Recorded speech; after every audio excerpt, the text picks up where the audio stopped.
All right, let's dive into some seriously mind-blowing cities today. Sounds fun. We've got YouTube videos, travel blogs, all sorts of stuff, Hell really, yeah. and we're going to pull out all those crazy details that make these cities so unique, I'm ready. Get ready to rethink what a city can be. It's funny. We talk about urban sprawl all the time, Yeah, but we rarely stop to think about how many different ways cities have adapted right. to their environment, to their history. That's exactly what we're going to uncover today. Love it. First up, Damascus.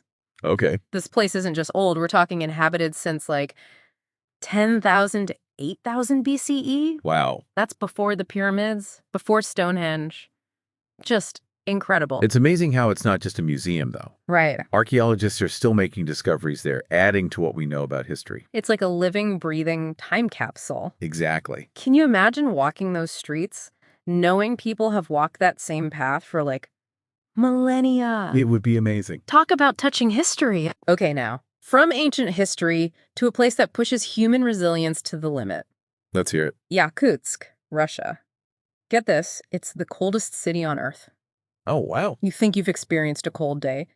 Average January temperature there is negative 40 degrees Fahrenheit. Brr. And get this, the entire city is built on permafrost. Permafrost. Yeah, that layer of soil that stays frozen all year round. That has to make construction like a nightmare. I was watching one of these videos and they were saying houses are built on stilts. Oh, yeah. That's because when the permafrost thaws, even just a little in the summer, the ground gets really unstable, Ah, I see. like building on shifting sand. Right.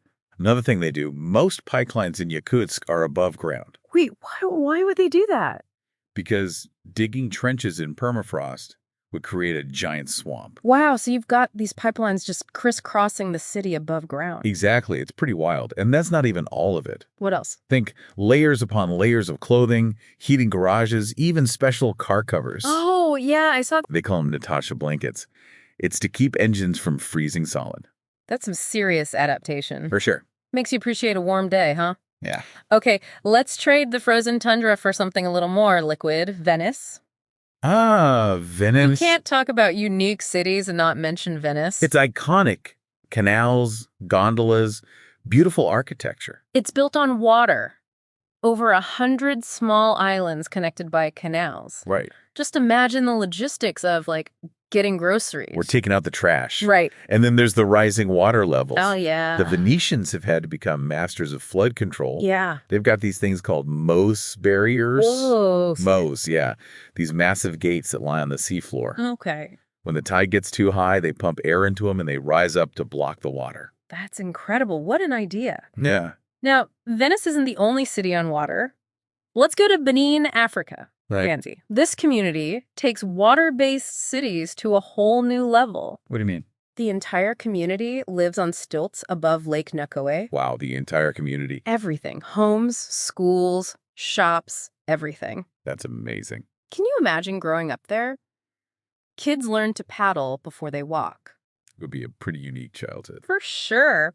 Okay, let's go from cities on water to cities shaped by geography in some crazy ways. Yanjin, China. What about it? This is officially the narrowest city in the world. Really? Only 30 meters wide at its slimmest point. That's like barely wider than a basketball court. Right, it's nestled between these steep mountains and a river. So I had nowhere to go but up, I guess. Exactly. Buildings in Yanjin soar vertically. It's a pretty dramatic skyline. I bet. And the river's got to be a lifeline. Yeah, for transportation, for trade. Imagine the river traffic going through this tiny corridor. Now, what if I told you there's a city where most of the buildings are underground? They're kidding. Not kidding. Coober Pedy, Australia. Never heard of it. It's the opal mining capital of the world. Opals. But here's the thing. Much of the town is underground. They call them dugouts. Dugouts. Like, what are those? Imagine like a cave, but carved out to create living spaces. Okay. Some are basic, but others are huge, even luxurious. Wow, so they have everything underground. Pretty much. Bedrooms, living rooms, kitchens, even churches and hotels, all underground. Why would people choose to live underground, though? Survival. The above-ground environment in Coober Pedy is brutal. Oh, right, the outback. Scorching heat, barely any rain. They go underground to escape the climate. Makes sense. It's like a whole secret world down there. Really makes you think about what a city can be. I'm starting to see that. All right, from the Australian outback, let's go to a city known for its color. Jaipur, India, the Pink City. The Pink City, I've heard of that. Back in 1876, the Maharaja ordered the entire city painted pink For what? to welcome the Prince of Wales. Wow, that's commitment. And they've kept it up. Most buildings in Jaipur are still pink. That's pretty cool. It's like a whole city's a piece of art. And inside Jaipur, there's some incredible UNESCO World Heritage sites. The Amber Fort. I've seen pictures. Beautiful. And Jantar Mantar, it's an astronomical observatory with the world's largest stone sundial. No way. Okay, now this one's for the chess fans out there. Alista, Russia, absolutely crazy for chess. Yeah, a former president, big chess fan, decided to make Alista a global chess destination. How do you do that? They built a whole chess city. Seriously? Yeah, a whole district, a domed chess hall for tournaments, a chess museum, monuments shaped like chess pieces. That's wild. Talk about a niche tourist destination. No kidding. From pink cities to chess cities. It's amazing. Now let's move on to some cities overflowing with history and culture. Chefchaouen, Morocco, the Blue Pearl. Ooh, I've seen pictures of this one. Everything's blue, buildings, streets, the whole city. Why blue? Theories vary. Some say to repel mosquitoes, some say it's spiritual, some say it's just for tourists. It's definitely beautiful. It really is. It's like walking into a fairy tale, Yeah. and they have these massive markets there selling traditional goods. I bet. But you know, Chefchaouen has a more modern side too. Oh, yeah. What's that? It's become a bit of a hotspot for cannabis tourism. You're kidding. Nope. The surrounding region grows a ton of cannabis, and Chefchaouen's become a hub for that. Wow. Talk about a mix of tradition and modern trends. For sure. Okay, last stop for this part of the deep dive. A city frozen in time. Ooh, which one? Havana, Cuba. It's like stepping into the 1950s. Havana. I've always wanted to go there. It's famous for those classic American cars. Yeah, the ones you only see in museums these days. Exactly. And because of the U.S. trade embargo, you don't see all those big international brands there. So it's like its own little world. It really is. Amazing mix of architecture, revolutionary history, and its own unique culture. Fascinating. Absolutely. Welcome back to our urban adventure. I'm still thinking about all those incredible cities. Me too. So many unique places. From ancient Damascus to freezing Yakutsk. It's amazing how adaptable people are. Absolutely. And we've got even more to explore today. I'm ready. What's next? Let's head to Muscat, Oman. Muscat. It's often called an oasis of beauty. I don't know much about it. What makes it so special? Well, it's a visual feast for starters. Beaches, turquoise waters, mountains, deserts. Sounds gorgeous. It really is. And the city itself blends ancient history and modern charm. Like what? You could walk past a 16th century Portuguese fort one minute and then be in a bustling souk the next. I read that most of the buildings are white. Yeah, it creates this amazing contrast against the mountains and the sea. It's stunning. Okay, Muscat is going on my travel list. Good choice. Now, let's go back underground. Remember Coober Pedy? Oh yeah, the opal mining town in Australia. The one where people live underground. Right, to escape the heat. It gets over 120 degrees Fahrenheit there. It's crazy how they adapted. They carved out these homes, dugouts. I remember you saying they have hotels and churches underground, too. Yep, pretty much everything. Shops, restaurants, even a swimming pool. And a golf course. You could drive through and never know there's a whole community below. It's a whole other world down there. It really challenges how we think about cities. Okay, let's go from the Australian outback to Ljubljana, Slovenia. Ljubljana, beautiful city. It's supposed to be like a fairy tale, right? It really is. Picturesque bridges, colorful buildings, a castle on a hill. I've seen those bridges. They're incredible. Each one is unique. The Dragon Bridge, the Cobbler's Bridge, the Fish Market Bridge. They all have their own little stories. Exactly. And Ljubljana has a long, rich history, too, dating back to Roman times. Wow. It's a great blend of medieval and modern. Okay, let's visit a city with a very particular passion. Alista, Russia. The chess city. They're serious about chess there. A former president, big chess fan, he wanted to make Alista a global chess hub. And he did. They have a whole chess city district, remember? Oh, yeah, with the giant chessboard park and everything. And a chess museum, streets named after chess moves. That's dedication. It's amazing. Now, how about one of the smallest capital cities in the world? Okay, which one? Valletta, Malta. Ah, Valletta. It's a real gem, It's tiny, less than a quarter of a square mile. but packed with history and charm. I bet you could walk across it in a few hours. You could, but you'd miss so much. It's a UNESCO World Heritage Site. full of Baroque architecture Beautiful. and historic fortifications, charming cafes. It's best explored slowly. Now let's go back to Havana, Cuba, the city where time stood still. Havana in the 1950s. It's a fascinating mix, isn't it? It is a city full of history, but it also feels timeless with those vintage cars. And the crumbling colonial buildings, the salsa music. It's like stepping into a different era. It's amazing how the U.S. trade embargo has shaped its development. It's created a city that feels authentic, Definitely. Okay, from vintage cars to a city on water, how about Neft Dashlari? In Azerbaijan, the one built on platforms in the Caspian Sea. Yeah, that one. I still can't get over it. That's pretty wild. Built in the 1950s for oil drilling. Imagine that, building a city out there. And it wasn't just a temporary thing, right? They had housing, shops, everything. Yeah, a library, a cinema. It became a whole community. Incredible. It shows you what humans can do when we set our minds to it. Okay, we've seen cities shaped by water, by geography, even by individual passions. And the variety. But now, let's go back to a city we talked about earlier, Jaipur. The Pink City.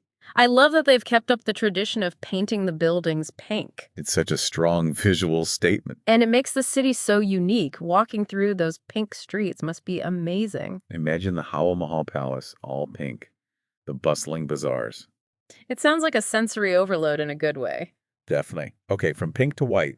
How about Ashgabat, Turkmenistan? Ashgabat. It's known as the City of White Marble. Marble. It holds the record for the most white marble buildings. Wow, what a statement. It really is. They wanted to showcase their resources and ambition. I bet it looks incredible in the desert sun. It does. Government buildings, monuments, even bus stops, all white marble.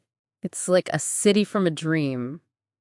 All right, we've seen cities with colors, but now let's go back to that city obsessed with a game. Elista.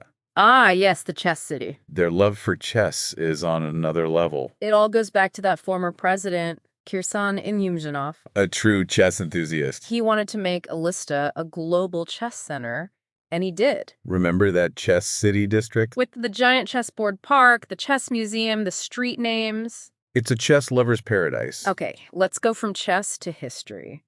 Damascus, Syria. One of the oldest cities in the world. Continuously inhabited since 10,000, 8,000 BCE. It's hard to even comprehend that. It's amazing to think about all the history it's seen, empires rising and falling. I bet it's an incredible experience. It really is.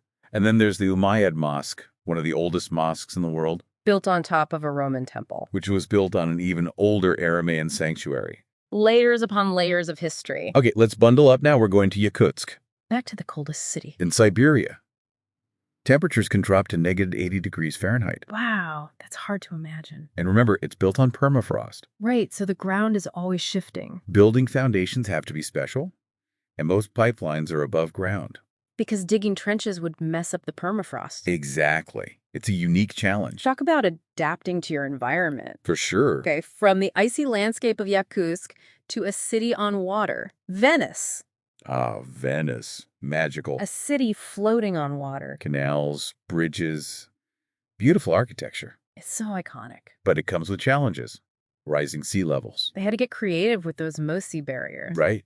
And just getting around is different. No cars, only boats or walking. It must be a unique way of life. Okay, from gondolas to a city of blue, Chefchaouen. The blue pearl of Morocco. It's a visual treat. Everything painted in shades of blue. I love all the theories about why it's blue. Mosquitoes, spirituality, tourism, who knows? But it's beautiful. Imagine walking those narrow alleys, the blue walls. It's a photographer's dream. Okay, from blue to narrow, Yanjin, China. The narrowest city. Squeezed into a valley, only 30 meters wide at one point. It's mind-boggling. How do people even live there? They've adapted. Buildings go up, streets are winding, and the river is essential. It's a city clinging to the edge. It shows you what humans can do. We've seen cities that defy logic, that embrace color, that are full of history. It's amazing how diverse our urban landscapes are. It really is, and we've got even more incredible cities to explore. Stay tuned for part 3 of our deep dive. Welcome back, explorers. We've seen some seriously incredible cities. It's mind-blowing. From deserts to frozen wastelands, cities on water, even underground. It's amazing how many ways humans have created cities. It really shows our creativity. Yeah. We've got some more amazing ones for this last part. I can't wait. Where are we headed first? Let's go to Cartagena, Colombia, a city full of energy, color, and history. Cartagena, I've heard of it. It's on the Caribbean coast. It was a major Spanish port back in the colonial days. Ah, so there's got to be tons of history there. You bet. The walled city is a UNESCO World Heritage Site. It's like stepping back in time. Tell me about it. Imagine cobblestone streets, colorful colonial buildings, flowers everywhere, horse-drawn carriages. It sounds so charming. And outside the walls, it's a modern city. Restaurants, nightlife, beaches. Sounds like the best of both worlds. It really is. Okay, now let's go back to that mind-boggling city we talked about before. Which one? Neftdash-Lari. Oh, yeah, the one in the Caspian Sea. Built entirely on floating platforms. Still blows my mind. Me too. I mean, a city built on water for oil drilling. It's a testament to human ingenuity. It started as an industrial outpost, right? But then what happened? It grew into a whole community. They built housing for the workers, shops. Everything. Yeah, a library, even a cinema. It became a self-contained city out on the water. Talk about pushing the limits. Okay, now let's go to a city that's been shaped by geography in a really unique way. Yeah. Yanjin, China. Yanjin. Is that the one in the narrow valley? The narrowest city in the world. Only 30 meters wide at its slimmest point. It's hard to picture that. It's squeezed between mountains and a river, so it had nowhere to go but up. Ah, that's why the buildings are so tall. Exactly. And the streets are winding. The river is essential for transport. It's a city adapting to its environment. Now, let's revisit a city we talked about earlier, famous for its color. Jaipur, India. The Pink City. They're really committed to that pink paint job. It's so unique. Imagine walking through those streets, everything pink. It's a visual spectacle. And it symbolizes their hospitality. It makes you think about how color can affect a place. It really does. Yeah. Well, we've explored so many amazing cities. It's been a great journey. It really has. We've seen cities that defy logic, cities frozen in time. Cities that redefine urban living. It's incredible how diverse our world is. And to our listeners, keep exploring, keep learning about these amazing places. Let this deep dive be just the beginning of your own urban adventures. There's a whole world out there waiting to be discovered. That's a great point. Well, until next time, happy exploring, everyone.